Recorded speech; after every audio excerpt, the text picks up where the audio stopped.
आज हम लोग स्टडी करेंगे क्लास 12 के केमिस्ट्री का नया चैप्टर केमिकल काइनेटिक्स के बारे में।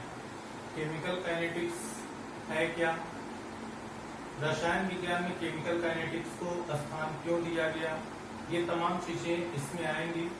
जैसे शुरुआत इसकी अगर डिफिनेशन से अगर किया जाए तो डिफिनेशन इसका यही दिया जा सकता है कि रसायन विज्ञान की वह शाखा जिसके अंतर्गत हम किसी रासायनिक अभिक्रिया के क्रियाविधि को, उस अभिक्रिया के दर का मतलब स्पीड, किसी केमिकल रिएक्शन की स्पीड, उसके वेलोसिटी और उसके मैकेनिज्म का अध्ययन हम रसायन विज्ञान के जिस शाखा के अंतर्गत करते हैं उसे हम केमिकल काइनेटिक्स नाम देते हैं या फिर रासायनिक बलगतिकी के नाम से उनको जाना जाता है। अब केमिकल काइनेटिक्स के अंतर्गत जो शुरुआत की टॉपिक्स हैं वो केमिकल रिएक्शन के बारे में आपको एनसीईआरटी की बुक में शुरुआत दिया गया है और हम लोग उसके पहले जो टॉपिक रखी गई उसका जानकारी हम लोग बेसिक ले लेते हैं। पहले तो स्पीड के अकॉर्डिंग मतलब किसी भी अभिक्रिया के वेग के अनुसार रासायनिक अभिक्रियाएं तीन प्रकार की होती हैं, जैसे वेरी फास्ट रिएक्शंस, दूसरा होता है एक्सट्रीमली स्लो रिएक्शंस और तीसरा होता है आपका स्लो रिएक्शन। तो एक पहला आपका फास्ट रिएक्शंस मतलब ऐसी अभिक्रिया है जो अत्यंत तीव्र वेग से होती है, ठीक है, मतलब जिन अभिक्रियाओं को पूर्ण होने में मात्र 10⁻⁶ से 10⁻14 सेकेंड का समय लगता है, तो ऐसी अभिक्रियाएं बहुत ही तीव्र वेग से चलती हैं। उन अभिक्रियाओं को हम लोग फास्ट रिएक्शंस कहते हैं। जैसे आप लोग आयनिक रिएक्शंस देखे होंगे, लैब में आप लोगों ने प्रेसिपिटेशन की घटना देखी होगी, ठीक है, तो उसमें जैसे सल्फेट आयन का जो एसिडिक रेडिकल का तीसरा मूलक सल्फेट आयन होता है, उसका जब आप लोगों ने एक्सपेरिमेंट किया होगा उसमें आप देखे होंगे कि जब बेरियम क्लोराइड के विलयन में सल्फ्यूरिक एसिड की मात्रा हम मिलाते हैं तो तुरंत बेरियम सल्फेट का सफेद अवच्छेद प्राप्त होता है और हाइड्रोक्लोरिक एसिड बाई प्रोडक्ट के रूप में हमें प्राप्त होता है। ये प्रेसिपिटेट का बनना इतना फास्ट गति से होता है कि हम उसको उस स्पीड को हम मेजर नहीं कर सकते हैं या फिर कह सकते हैं कि सामान्य प्रायोगिक विधियों के द्वारा ऐसी अभिक्रियाओं की स्पीड को हम लोग ज्ञात नहीं कर सकते, काफी कठिन होता है। दूसरी ऐसी अभिक्रियाएं जो अत्यंत स्लो गति से होती हैं, मतलब उनको पूर्ण होने में महीनों या फिर वर्षों के समय लग जाते हैं, इसके बाद भी हमें अपेक्षाकृत रिजल्ट देखने को प्राप्त नहीं हो पाता है, तो ऐसे रिएक्शंस को एक्सट्रीमली स्लो रिएक्शंस कहते हैं। जैसे वाटर का फॉर्मेशन अगर हम लोग कराते हैं, हाइड्रोजन और ऑक्सीजन की पारस्परिक क्रिया होती है, तो वाटर के बनने में वर्षों का समय लग जाता है, लेकिन फिर भी अपेक्षाकृत वाटर का प्रिपरेशन हमें प्राप्त नहीं हो पाता है, फॉर्मेशन इसका देखने को नहीं मिलता है। लेकिन इसी रिएक्शन में अगर हम प्लेटिनम कैटलिस्ट की उपस्थिति करा देते हैं तो कुछ ही घंटों मिनटों में ये अभिक्रिया संपन्न हो जाती है। तो ऐसी अभिक्रियाएं जो अत्यंत स्लो गति से चलती हो, उन अभिक्रियाओं के भी वेग को हम सामान्य प्रायोगिक विधियों द्वारा ज्ञात नहीं कर सकते। तीसरी अभिक्रियाएं जो आणविक अभिक्रिया मॉलिक्यूलर रिएक्शंस के नाम से जानी जाती हैं, जैसे अमोनिया का फॉर्मेशन। अमोनिया का फॉर्मेशन हाइड्रोजन और नाइट्रोजन के साथ पारस्परिक क्रिया होती है, ये रिएक्शन कंडीशन है। अमोनिया का फॉर्मेशन हो जाता है, कुछ ही मिनटों में ये अभिक्रिया संपन्न होती है। तो ऐसी अभिक्रियाएं जिनका वेग अत्यंत तीव्र अभिक्रिया और अत्यंत धीमी अभिक्रियाओं के वेग के बीच में बिलोंग करता है, उन्हें हम स्लो रिएक्शंस के नाम से जानते हैं। तो ये रहा तीनों प्रकार की अभिक्रियाओं on the basis of speeds, fast reactions, extremely slow reactions and slow reactions. Fast reactions and extremely slow reactions, the speed of both reactions cannot be find out with the help of general experimental method, but slow reactions the velocity of slow reactions can be measured with the help of simple experimental datas. Clear? अब इसके बाद आता है rate of reaction, अभिक्रिया का वेग।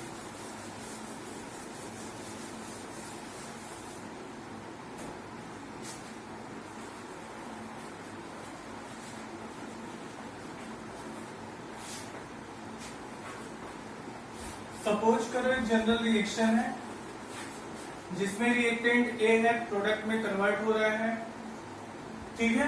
या फिर प्रोडक्ट मान लो कोई है बन रहा है जो बी है, बात समझ में है।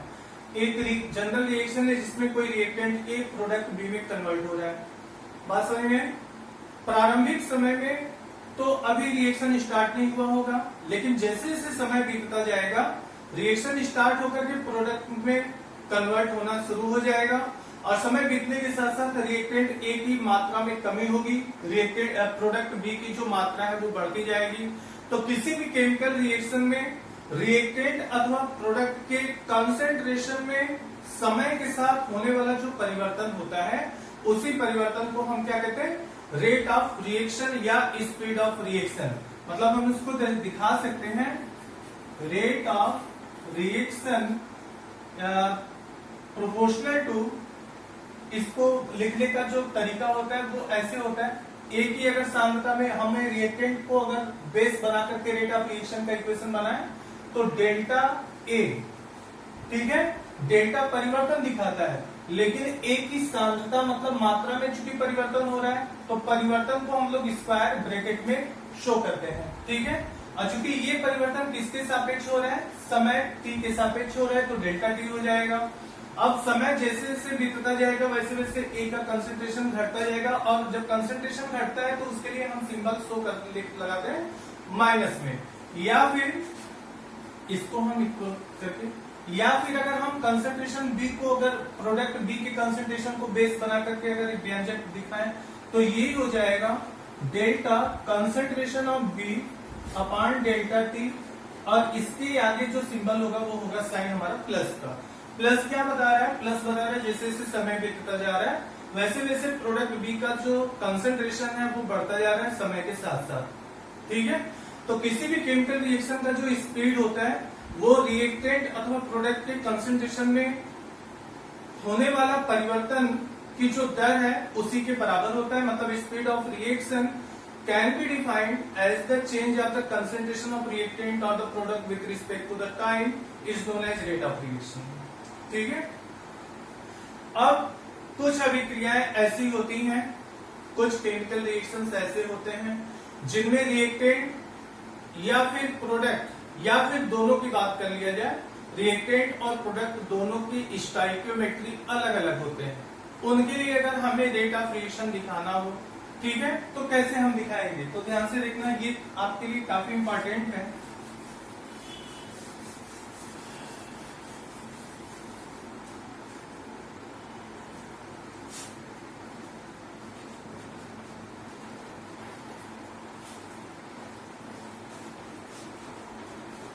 ये मान लीजिए एक जनरल रिएक्शन है जिसमें ए की जो मात्रा है मोलों की स्मॉल ए है, बी के मोलों की मात्रा स्मॉल बी है, सी के स्मॉल सी मोल है, और कैपिटल डी प्रोडक्ट के स्मॉल डी मोलों की संख्या को दिखा रहा है। तो अगर इसके लिए हमें एवरेज रेट ऑफ रिएक्शन लिखना हो तो ये बराबर किसके होगा, नीचे मैं लिख दे रहा हूं, नीचे वाली लाइन में आ जाएगा पूरा। देखिए यहाँ जो मोलों की संख्या है उसको लिखने का तरीका होता है 1/A इंटू, इसको हम लिखेंगे delta concentration of A upon delta T. लेकिन एक चीज ध्यान रखेंगे, क्योंकि जब हम रिएक्टेंट के स्पीड को दर्शाते हैं तो आगे साइन लगाते हैं माइनस का, क्योंकि समय के साथ साथ रिएक्टेंट का जो कंसेंट्रेशन है वो घटता जाता है। ये किसके बराबर हो जाएगा, ये माइनस, इसी तरह यहाँ पे मोलों की संख्या बी है 1/B delta B upon delta T, ये इक्वल हो जाएगा। अब यहाँ देखो ये प्रोडक्ट है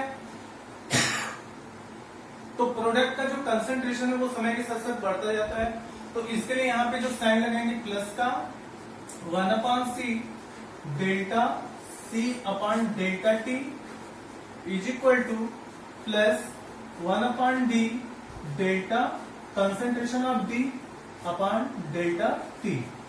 अब देखो इसको एक और तरीका होता है शो करने का, लिखने का, या हम इसको ऐसे भी लिख सकते हैं -1/A dA upon dt is equal to -1/B D concentration of B is upon dt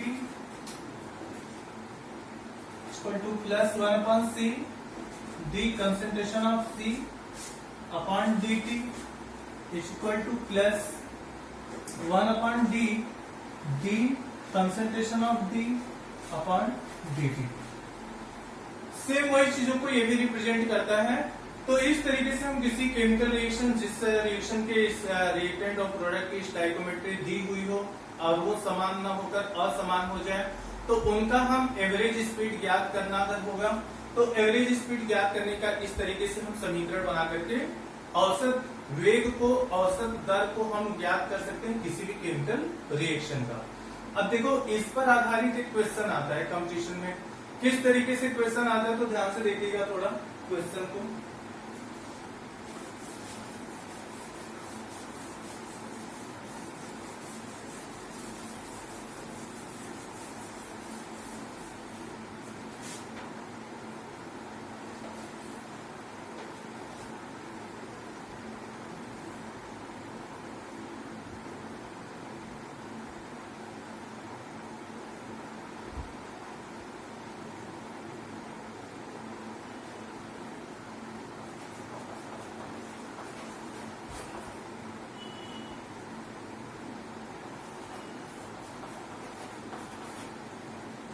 कह रहा है इस रासायनिक अभिक्रिया में किसी क्षण कैपिटल डी की सांद्रता में होने वाला परिवर्तन की जो दर है 0.4 मोल प्रति लीटर प्रति सेकेंड है, उस क्षण पर अभिक्रिया की दर ए तथा बी के विलुप्त होने की दर तथा सी के बनने की दर की गणना कीजिए।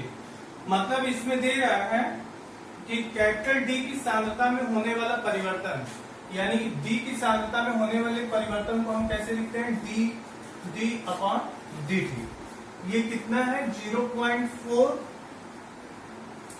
मोल प्रति लीटर प्रति सेकेंड, मोल प्रति लीटर सेकेंड, ऐसे दिखा सकते हैं हम इसको। तो कह रहा है इस अभिक्रिया में ए और बी के क्षय होने की दर, यानी इनके घटने की दर क्या होगी।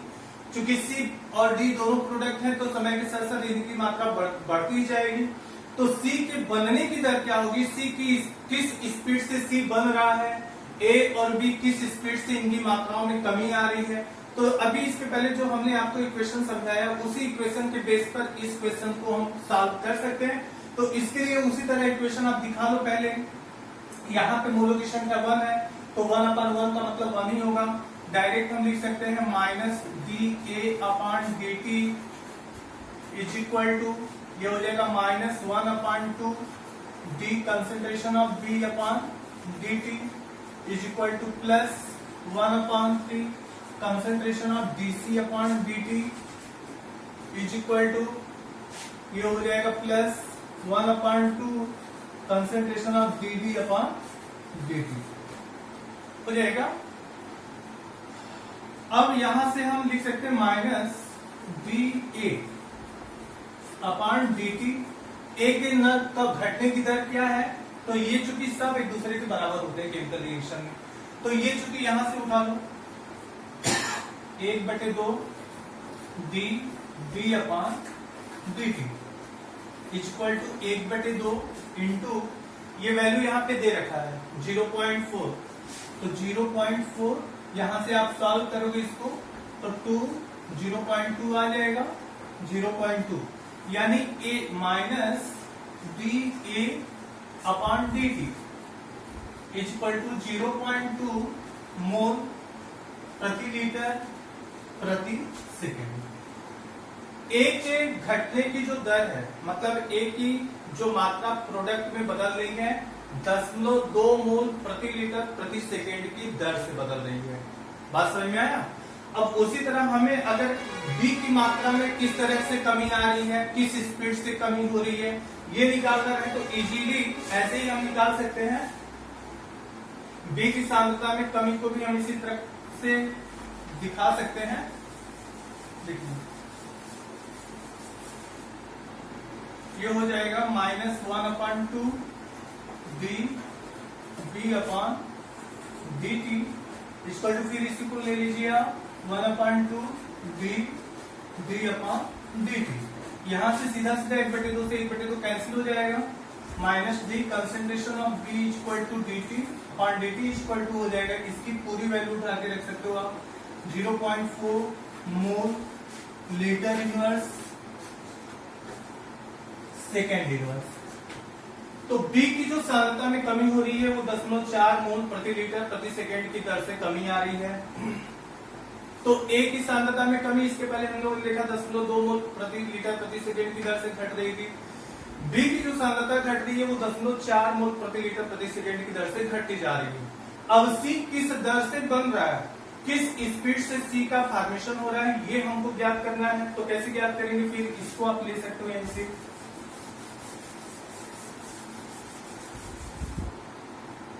1/3 D C upon D T is equal to 1/2 D D upon D T. तो यहां से आप वैल्यू रख सकते हो 1/2 इंटू इसकी वैल्यू कितनी है 0.4। तो ये 3 को उधर भी लेते जाओ आप, D C upon D T equal to 3/2 into 0.4, ये कट जाएगा इससे दो बार में 0.2 और इसका मल्टीप्लाई कर दोगे तो आ जाएगा 0.6 mole litre inverse second inverse, ये हो जाएगा। तो सी के बनने की जो दर है वो 0.6 मोल प्रति लीटर, मतलब एक सेकेंड में डी क्या बन रहा है 0.4 मोल। एक सेकेंड में सी की कितनी मात्रा बन रही है 0.6 मोल। इसके पहले बी की आया था तो बी की कितनी मात्रा में कमी आ रही है एक सेकेंड में 0.4 मोल की। ए की मात्रा में कितनी कमी आ रही थी 0.2 मोल प्रति सेकेंड की दर से कमी आ रही थी। तो इस तरीके से हम लोग कैलकुलेशन करते हैं, एवरेज स्पीड ज्ञात कर लेते हैं किसी केमिकल रिएक्शन का। तो इस तरीके से आप कर भी सकते हो। कंपटीशन एग्जाम में ऐसे क्वेश्चंस आते रहते हैं तो इनको आप कर लीजिएगा। इसी आधार पे बुक में और भी क्वेश्चन दिए हैं उनको आप करिएगा। जो प्रॉब्लम बनेगी उसको आप मैसेज कर देना, उसका सोल्यूशन आपको मिल जाएगा।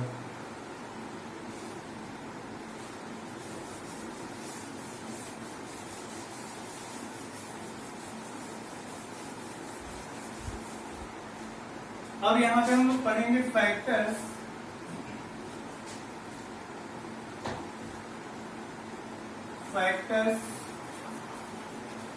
affecting the rate of reaction। किसी केमिकल रिएक्शन के स्पीड को कौन कौन से ऐसे फैक्टर्स हैं जो प्रभावित करते हैं, ठीक है। तो इसमें पहला आता है नेचर ऑफ रिएक्टेंट्स, रिएक्टेंट्स का नेचर। तो अगर नेचर की बात किया जाए तो रिएक्टेंट का नेचर दो तरीके से माना जा सकता है, पोलर नेचर का, नॉन पोलर नेचर का। तो जो पोलर मीन्स जो आयनिक नेचर के कंपाउंड होते हैं वो बहुत तेजी से अभिक्रियाओं को करते हैं, उनके क्रिया करने की जो दर होती है अत्यंत तीव्र होती है। लेकिन जो मॉलिक्यूलर फॉर्म में कंपाउंड होते हैं जिनमें कोवैलेंट बॉन्ड्स का फॉर्मेशन देखने को मिलता है, उनके अभिक्रिया करने की जो दर है वो आयनिक कंपाउंडों की अपेक्षा थोड़ी कम होती है। क्यों? क्योंकि उनमें कोवैलेंट बॉन्ड का टूटना और बनना ये प्रोसेस थोड़ी टाइम टेकिंग होता है। तो जो अभिक्रियाएं आयनिक नेचर की होती हैं, मतलब आयनिक नेचर वाली अभिक्रियाओं में जो कंपाउंड इन्वॉल्व होते हैं वो नेचर के आयनिक ही होते हैं। तो आयनिक कंपाउंड अगर रिएक्टेंट का नेचर आयनिक है तो वो अभिक्रियाएं अत्यंत फास्ट वेग से होंगी, मतलब उन अभिक्रियाओं की स्पीड काफी अधिक होगी। और जिन अभिक्रियाओं में कोवैलेंट नेचर के कंपाउंड्स होंगे उन अभिक्रियाओं की जो स्पीड होगी वो थोड़ी कम होती है, ठीक है।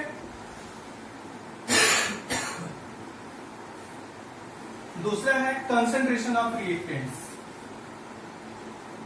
Concentration of reactants.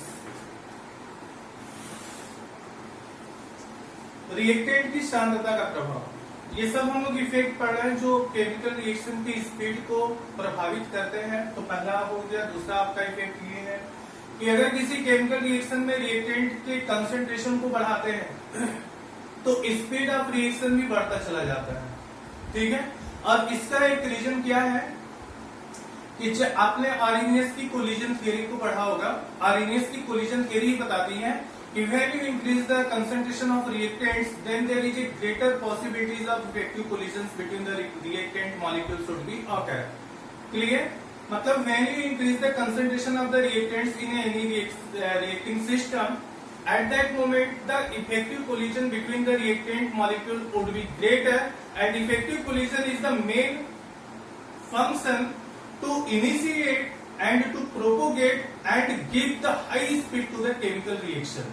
This is the main function of a speed of a chemical reaction. तो ये चीज होता है कि जो केमिकल रिएक्शन में रिएक्टेंट का कंसंट्रेशन हम बढ़ाते हैं, इफेक्टिव पोजीशन बढ़ता है, जिससे अभिक्रिया की जो वेग है वो बढ़ जाती है। इसी आधार पर लास्ट एक नियम आया था, लॉ ऑफ मास एक्शन। ठीक है, गुलबर्ग महोदय ने ये नियम दिया था लॉ ऑफ मास एक्शन का। इसी के अंतर्गत है लॉ ऑफ मास एक्शन। इसमें हम दिखाते हैं rate of reaction proportional to the concentration of reactant. अगर ये कोई मान लो जनरल रिएक्शन है, A टेंड्स टू प्रोडक्ट, कोई रिएक्टेंट A है जो प्रोडक्ट में कन्वर्ट हो रहा है, तो इस रिएक्शन का जो रेट होगा वो A के कंसंट्रेशन पर डिपेंड करेगा। जो स्क्वायर ब्रैकेट होता है वो कंसंट्रेशन को व्यक्त करता है। और अगर किसी केमिकल रिएक्शन में एक से अधिक रिएक्टेंट हो जाते हैं, बात समझ में आया? जैसे मान लो A plus B plus C equal to ये 3 रिएक्टेंट है, मिलकर प्रोडक्ट बना रहे हैं, तो इस रिएक्शन की जो स्पीड हो जाएगी, rate of reaction will be proportional to the concentration of A, concentration of B into concentration of C। मतलब किसी केमिकल रिएक्शन का जो स्पीड होता है उस केमिकल रिएक्शन में इन्वॉल्व हुए रिएक्टेंट मॉलिक्यूल्स के कंसंट्रेशन के प्रोडक्ट के डायरेक्टली प्रोपोर्शनल होता है।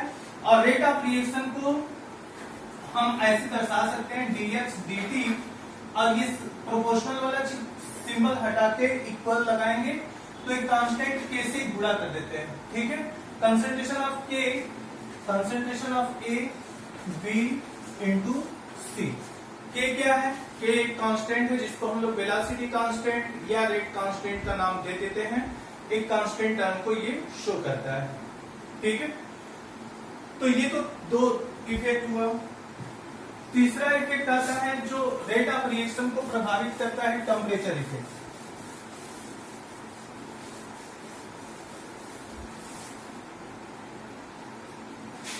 थर्ड,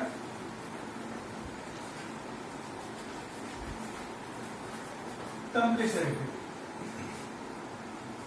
तो टेम्परेचर इफेक्ट के आधार पर केमिकल रिएक्शन, दो तरीके के केमिकल रिएक्शंस पर इनके प्रभाव को हम लोग पढ़ेंगे, एक एक्सोथर्मिक रिएक्शन, एक एंडोथर्मिक रिएक्शन। तो अगर केमिकल रिएक्शन एक्सोथर्मिक है, ऊष्माक्षेपी है, वो खुद ही ऊष्मा उत्सर्जित करता है, तो ऐसे रिएक्शंस के टेम्परेचर को अगर हम बढ़ाते हैं तो उन अभिक्रियाओं की जो स्पीड होती है वो घट जाती है। ठीक है, मतलब एक्सोथर्मिक रिएक्शन की स्पीड को बढ़ाने के लिए हमें टेम्परेचर को क्या करना पड़ेगा? घटाना पड़ेगा, कम करना पड़ेगा। लेकिन जो रिएक्शंस एंडोथर्मिक नेचर के होते हैं, जिनमें खुद ऊष्मा अवशोषित होती है, तब अभिक्रिया आगे बढ़ती है, तो उनका यदि हम टेम्परेचर बढ़ाएंगे तो उन अभिक्रियाओं की जो स्पीड है वो क्या हो जाएगी? बढ़ जाएगी। उनका जो रेट है वो अधिक होता चला जाएगा। तो इसमें एक्सोथर्मिक रिएक्शन के लिए टेम्परेचर को कम करना पड़ेगा स्पीड बढ़ाने के लिए। एंडोथर्मिक रिएक्शन अगर है तो उन रिएक्शंस के टेम्परेचर को बढ़ाने पर उन रिएक्शंस की जो स्पीड होती है वो अधिक हो जाती है, बढ़ जाती है। चौथा होता है इफेक्ट ऑफ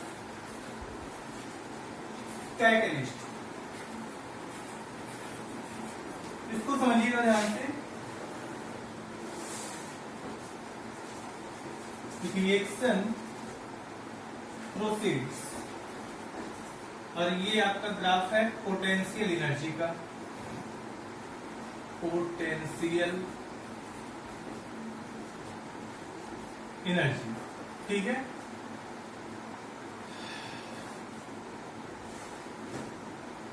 मान लो रिएक्टेंट A प्लस बी है, ये समझ लो A plus B equal to C plus D. इसी रिएक्शन का हम यहाँ पे दिखा रहे हैं। तो देखिए इस रिएक्शन में साफ साफ दिख रहा है कोई कैटलिस्ट यूज नहीं हुआ है। ठीक है, और इस रिएक्शन में जब रिएक्टेंट A और B परस्पर रिएक्शन करते हैं तो प्रोडक्ट C+D का फॉर्मेशन हो रहा है।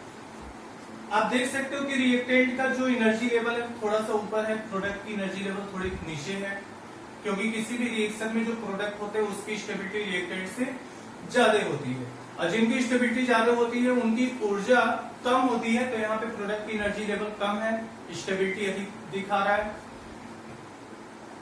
जब कोई केमिकल रिएक्शन होता है, रिएक्टेंट आपस में क्रिया करते हैं, तो ये तत्काल प्रोडक्ट में कन्वर्ट नहीं होते हैं, पहले ये इंटरमीडिएट अवस्था को प्राप्त करते हैं। बात समझ में आया? तो किसी केमिकल रिएक्शन को स्टार्ट होने के लिए उनके पास एक निश्चित अमाउंट की ऊर्जा का होना जरूरी होता है, जिसे हम एक्टिवेशन एनर्जी या थ्रेशोल्ड एनर्जी भी कह सकते हैं। तो इनकी जो एनर्जी है यहां तक है, आप देख सकते हो पोटेंशियल एनर्जी। कैटलिस्ट की अनुपस्थिति में इनकी जो थ्रेशोल्ड एनर्जी है, मतलब जो एक्टिवेशन एनर्जी है, वो काफी अधिक है, यहां से लेकर यहां तक है। लेकिन अगर आप कैटलिस्ट लगा दिए इस रिएक्शन में, तो इनकी जो एक्टिवेशन एनर्जी होती है वो घट जाती है। बात समझ में आया? एक्टिवेशन एनर्जी घटने का मतलब हुआ यही ग्राफ यहां से ऐसे जाएगा।